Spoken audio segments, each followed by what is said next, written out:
প্রশ্নটা বাকি তৃণমূল নিয়ে। মমতা একা জিতলে তো হবে না, মমতা জিতলেন ধরে নিলাম, বাকি তৃণমূল নেতারা কি জিততে পারবেন? তাদের বিরুদ্ধে যে ধরনের অকর্মণ্যতা এবং দুর্নীতির অভিযোগ দিন দিন সামনে আসছে, এটাই প্রশ্ন। এই মুহূর্তে বিজেপি যেখানে একটা শক্তিশালী প্রতিপক্ষ হিসেবে উঠে আসছে, সেখানে কিন্তু এটা আর প্রযোজ্য নাও হতে পারে, এটাই ভয়ের। নীতিশ কুমার, আজকে নীতিশ কুমারের এসআইআর হওয়ার পরও এত বড় জয় পেলেন নীতিশ কুমার, কারণ মহিলাদের যে ক্ষমতায়ন নীতিশ কুমার করেছেন সেটা অন্য কেউ। তৃণমূলের প্রতি দুর্নীতির ব্যাপারে যে মানুষের যে বিদ্বেষ, তৃণমূলের বিভিন্ন রকম অকর্মণ্যতার ব্যাপারে মানুষের যে বিদ্বেষ, যার একটা প্রতিফলন আজকে লিওনেল মেসির ঘটনাও দেখা গেছে।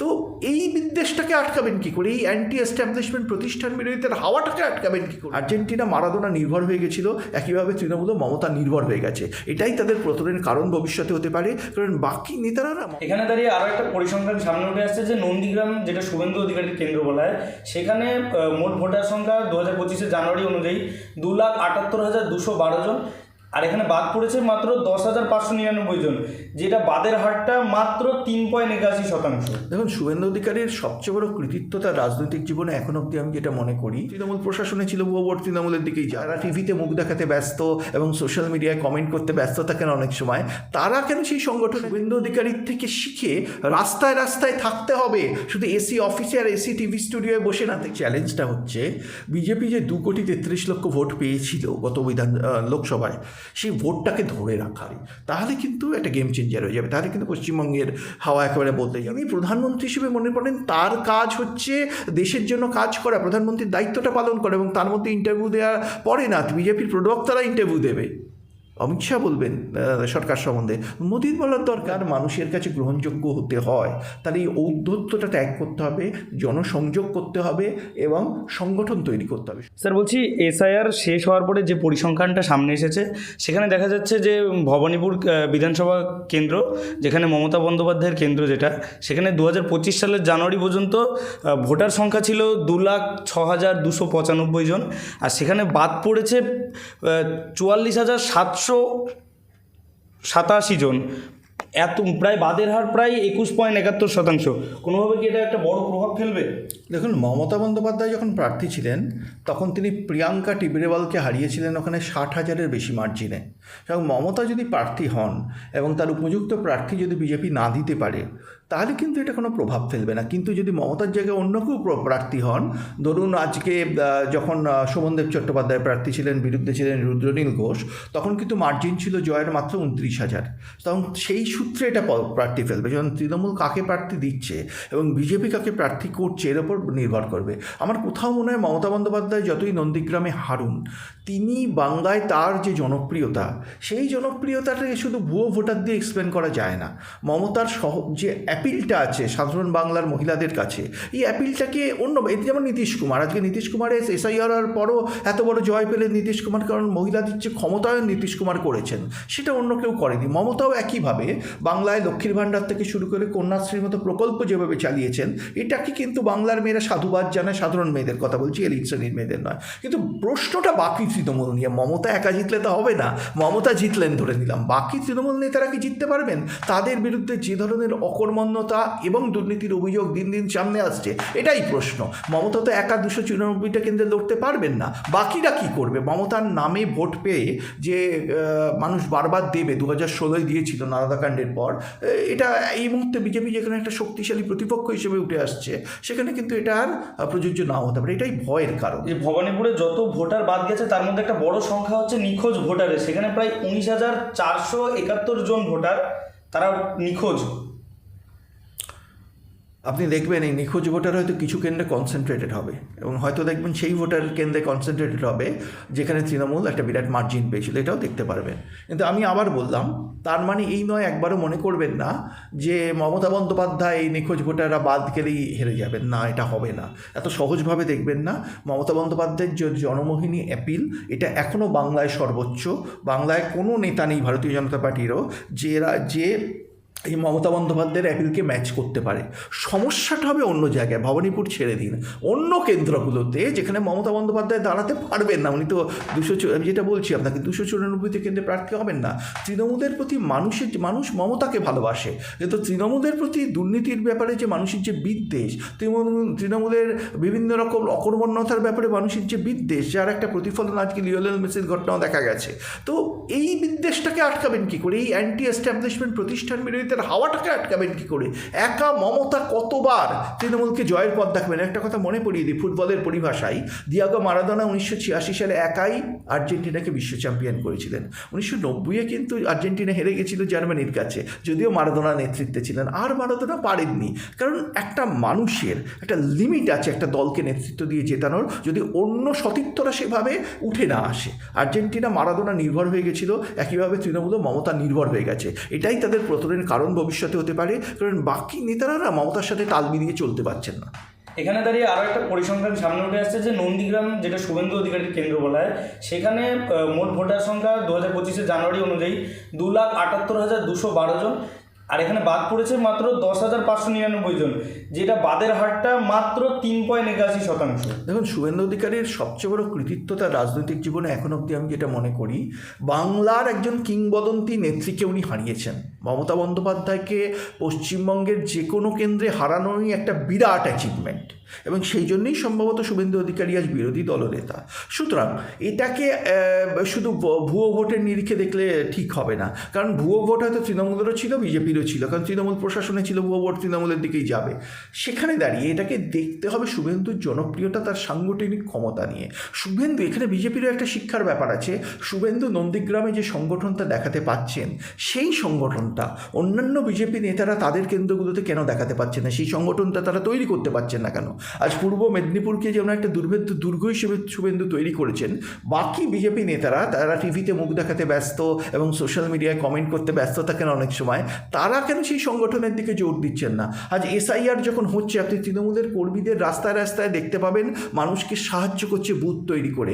বিজেপি কর্মীদের সেভাবে কি দেখা যাচ্ছে? তারা হয়তো CA নিয়ে একটা জায়গায় বসলো, সেখানে হয়তো আক্রমণ হলেও তারা সরে যাচ্ছে। সেভাবে বিজেপির ভিজিবিলিটি কিন্তু মানুষ দেখতে পাচ্ছে না এখানে। এটাই সমস্যা।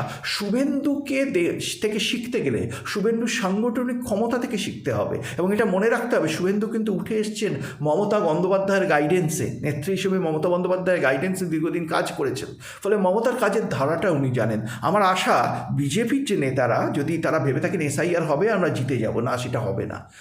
বা বিজেপিকে যদি জিততে গেলে SIRকে ঠিকভাবে হতে হবে। এর পাশাপাশি বিজেপিকে সংগঠনে জোর দিতে হবে, বিজেপি নেতাদের তাদের এলাকার সংগঠনকে জোরদার করতে হবে। শুভেন্দু অধিকারীর থেকে শিখে রাস্তায় রাস্তায় থাকতে হবে, শুধু AC অফিসে আর AC TV স্টুডিওয়ে বসে না থেকে। এটাও বিজেপির শেখার আছে, এবং এটা মমতার থেকেই সম্ভবত শুভেন্দু অধিকারী শিখেছেন। মমতা বন্দ্যোপাধ্যায় যেভাবে আজকে বাংলা চষে বেড়ান নির্বাচনের আগে, সেটা থেকে বিজেপির তো এত নেতা নেত্রী আছে, তাদের সত্যি শেখার আছে। এবং জনসংযোগ, আরেকটাও ব্যাপার হচ্ছে মানুষকে বোঝানো। মমতার যে জনসংযোগ, তার থেকে বিজেপির শেখার আছে। বিজেপি কোথাও না আমার মনে হচ্ছে এই SIRটা হবে আর আমরা জিতে যাব, এটা যদি তারা ভেবে থাকে তাহলে কিন্তু তারা ভুল ভাবছে। SIRে নিশ্চয়ই বিজেপির সহায়তা হবে যদি ভুয়ো ভোটাররা বাদ যায়, কিন্তু নেতাদের মাঠে নামতে হবে, নেতাদের সংগঠনে জোর দিতে হবে। এটা খুব গুরুত্বপূর্ণ বিজেপির দিক থেকে পশ্চিমবঙ্গে।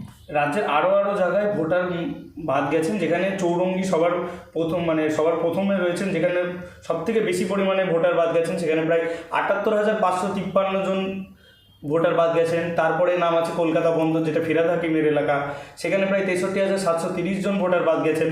এই যে এক একটা কেন্দ্রে এত এত ভোটার বাদ গেছে, সেই সমস্ত কেন্দ্রে 2026-এর ভোটে কী প্রভাবটা পড়তে পারে? দেখুন, যদি ধরুন 1 কোটির বেশি ভোটার বাদ গেল, আমি ধরে নিলাম এই ভোটারটা পুরোপুরি তৃণমূলের ভোটার। তৃণমূল ভোট পেয়েছে কত? 2024-এর নির্বাচনে 2,77,00,000 মতো। 1 কোটি কমে যাওয়া মানে 1,80,00,000 মতো তৃণমূল ভোট থাকবে।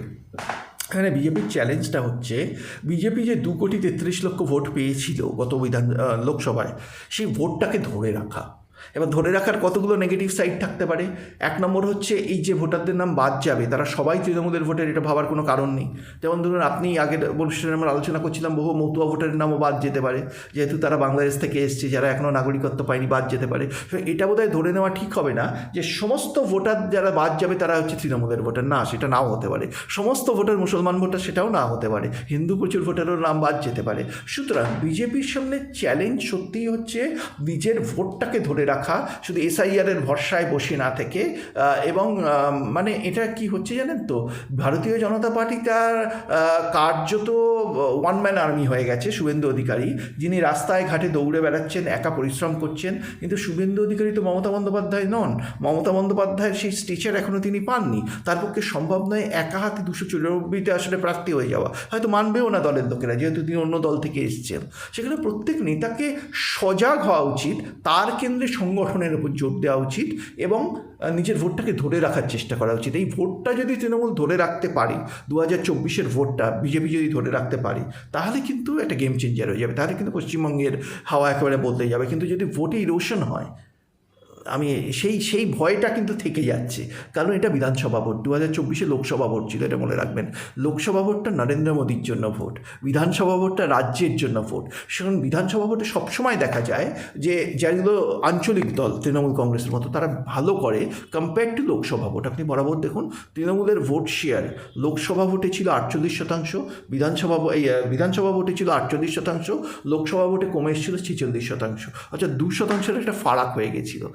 সুতরাং বিজেপিরও ভোট শেয়ার লোকসভা আর বিধানসভায় একটা তফাৎ হয়। বিজেপি ইউজুয়ালি লোকসভা ভোটে বেশি পায় কম্পেয়ার টু বিধানসভা। তো সেটা মাথায় রেখে বিজেপি কিন্তু ভোটটা ধরে রাখতে হবে তাদের। এর জন্য সংগঠনের দরকার, এর জন্য নিজেদের এগিয়ে আসার দরকার। শুধু এসআইআরের ভরসায় বিজেপি যদি বসে থাকে, তাহলে কিন্তু এই এসআইআর সত্ত্বেও তারা কিছু করতে পারবে না। আচ্ছা, জেলাগতভাবে সব থেকে বেশি নাম বাদ পড়েছে সেটা হচ্ছে দক্ষিণ 24 পরগনা। আর ঘটনাচক্রে গত কয়েক বছর ধরে এই জেলার রাজনৈতিক শক্তির নিরিখে যার নাম রয়েছে তিনি হচ্ছে অভিষেক বন্দ্যোপাধ্যায়। তার কেন্দ্রে কি এর কোনো বড় একটা প্রভাব পড়তে পারে 26-এর ভোটে? দেখুন, অভিষেক বন্দ্যোপাধ্যায় জয়ের মার্জিন কত ছিল জানেন? 7,50,000-এর বেশি সম্ভবত, আমার যত মনে আছে। ভারতের সর্বোচ্চ মার্জিনের মধ্যে একটি। সেখানে নিশ্চয়ই তো জয়ের মার্জিন কমতে পারে, কিন্তু এটা প্রভাব যদি ফেলতে হয় তাহলে একটা অল্টারনেটিভ দরকার। তো অভিষেক বন্দ্যোপাধ্যায়ের কেন্দ্রে অভিষেক বন্দ্যোপাধ্যায়ের অল্টারনেটিভটা কি? এটা বিজেপিকে তুলে আনতে হবে। বিজেপি না ভীষণ শুভেন্দু নির্ভর হয়ে যাচ্ছে। এবং যেটা বললাম, শুভেন্দু অধিকারী মমতা বন্দ্যোপাধ্যায় নন, বিজেপি দলটা তিনি তৈরি করেননি, তিনি অন্য দল থেকে বিজেপিতে এসছেন। সুতরাং বিজেপির প্রত্যেক নেতার দায়িত্ব হচ্ছে তার কেন্দ্রে নিজেদের সংগঠনকে জোরদার করা, জনসংযোগ করা। যে জায়গাটা বিজেপি অনেকটা পিছিয়ে আছে, বিজেপি নিজের আদর্শের মধ্যে এতটাই নিমজ্জিত হয়ে থাকে যার মধ্যে সাংগঠনিক শক্তিটা সংগঠন এবং জনসংযোগ, যে ভাষায় তৃণমূলের লোকেরা মানুষকে সাহায্য করছে এই এসআইআরের সময়, সেই উদ্যোগ কিন্তু বিজেপির দিক থেকে দেখতে পাচ্ছি না। এটা একটা ভয়ের ব্যাপার। বিজেপি যেন মজা পাচ্ছে মানুষের নাম কাটা যাচ্ছে, আর তৃণমূল এগিয়ে এসে সাহায্য করছে, এটাও ফারাক করে দেবে। কিন্তু আমি এই জন্যই বারবার বলছি বিজেপিকে ভোটটা ধরে রাখতে হবে। বিজেপি ওই এসআইআরের ভরসায়, ও এসআইআর এসছে জিতিয়ে দিয়ে যাবে, নরেন্দ্র মোদী এসছে জিতিয়ে দিয়ে যাবে, এই সময় বাংলায় এটা সম্ভব নয়। বিজেপিকে নিজের পায়ে দাঁড়াতে হবে, বিজেপি লিডারদের নিজের পায়ে দাঁড়াতে হবে নিজের কেন্দ্রে, আরও বেশি সময় দিতে হবে কেন্দ্রে, টিভি স্টুডিও বা সোশ্যাল মিডিয়ায় সময় কমিয়ে দিয়ে। এটা খুব দরকার। তৃণমূলের বড় বড় নেতারা দেখবেন টিভি স্টুডিওয় খুব একটা যান না, তারা পাঠিয়ে দেন সেকেন্ড লেভেল নেতা প্রবক্তা যারা আছেন তাদের। কিন্তু বিজেপির বড় বড় নেতারা এসি স্টুডিওয় গিয়ে ফুটেজ পেতে ব্যস্ত। রাজ্য বিজেপির কথা বলছি, যে নরেন্দ্র মোদী, তিনি ইন্টারভিউ দেন না দেশের প্রধানমন্ত্রী হয়ে। কত বড় স্যাক্রিফাইস ভাবুন তো। আজকে নরেন্দ্র মোদী যে ইন্টারভিউ দেন সে তো ভাইরাল হবে, তার প্রচার পাওয়ার একটা ভালো মাধ্যম ইন্টারভিউ দেওয়া, তাও তিনি দেন না। তিনি প্রধানমন্ত্রী হিসেবে মনে করেন তার কাজ হচ্ছে দেশের জন্য কাজ করা, প্রধানমন্ত্রীর দায়িত্বটা পালন করে, এবং তার মধ্যে ইন্টারভিউ দেওয়া পড়ে না। বিজেপির প্রবক্তারা ইন্টারভিউ দেবে, অমিত শাহ বলবেন সরকার সম্বন্ধে, মোদির বলার দরকার নেই। কিন্তু বিজেপির ক্ষেত্রে যেটা হচ্ছে, তারা মোদিকে অনুসরণ করতে পারছে না, তারা মুখ দেখাতে ব্যস্ত। এই মুখ দেখাতে ব্যস্ত নেতাদের নিয়েই সমস্যা। তারা মোদির ওপর নির্ভর, এসআইআরের উপর নির্ভর। এটা থেকে বিজেপিকে বেরিয়ে আসতে হবে কিন্তু জিততে গেলে। আর নিজের পায়ে, মোদি তো আত্মনির্ভর ভারতের কথা বলেছেন, আত্মনির্ভর বিজেপি করার দরকার বাংলায়। যে জেতাটা খুবই আপনার লড়াইটা মমতা বন্দ্যোপাধ্যায়ের সাথে, এটা মনে রাখবেন। যে মমতা বন্দ্যোপাধ্যায় সামনে থেকে লড়াই করেন, যে মমতা বন্দ্যোপাধ্যায় অত্যন্ত খারাপ অবস্থা থেকেও জয় ছিনিয়ে এনেছেন 2021-এর নির্বাচনে, 2016-র নির্বাচনে, 2016-র নির্বাচনের আগে নারদাকাণ্ড হয়েছিল, তারপরও তিনি জয় ছিনিয়ে এনেছিলেন। সুতরাং এটাকে আন্ডার এস্টিমেট করবেন না। বিজেপির মধ্যে একটা আত্মতুষ্টি আমি দেখতে পাচ্ছি বিজেপি লিডারদের মধ্যে, যেটা কিন্তু খুব একটা ভালো নয় আমার কাছে। এবং তারা এখনই যেন ক্ষমতার স্বাদ ভোগ করতে শুরু করে দিয়েছেন নিজেদের কথায়, বার্তায়, আচরণে, এবং একটা ঔদ্ধত্য চোখে পড়ছে। এর থেকে বিজেপির বেরিয়ে আসা উচিত। আমি বিজেপির সমালোচনা সাধারণত আপনাদের এখানে করিনি অতীতে, কিন্তু আজ বলতে বাধ্য হচ্ছি, বিজেপিকে যদি বাংলার মানুষের কাছে গ্রহণযোগ্য হতে হয়, তাহলে এই ঔদ্ধত্যটা ত্যাগ করতে হবে, জনসংযোগ করতে হবে এবং সংগঠন তৈরি করতে হবে। শুধু এসআইআরে নিশ্চয়ই বাদ পড়বে নাম, কিন্তু এসআইআরের ভরসায় বসে নির্বাচন জেতা সম্ভব হবে না।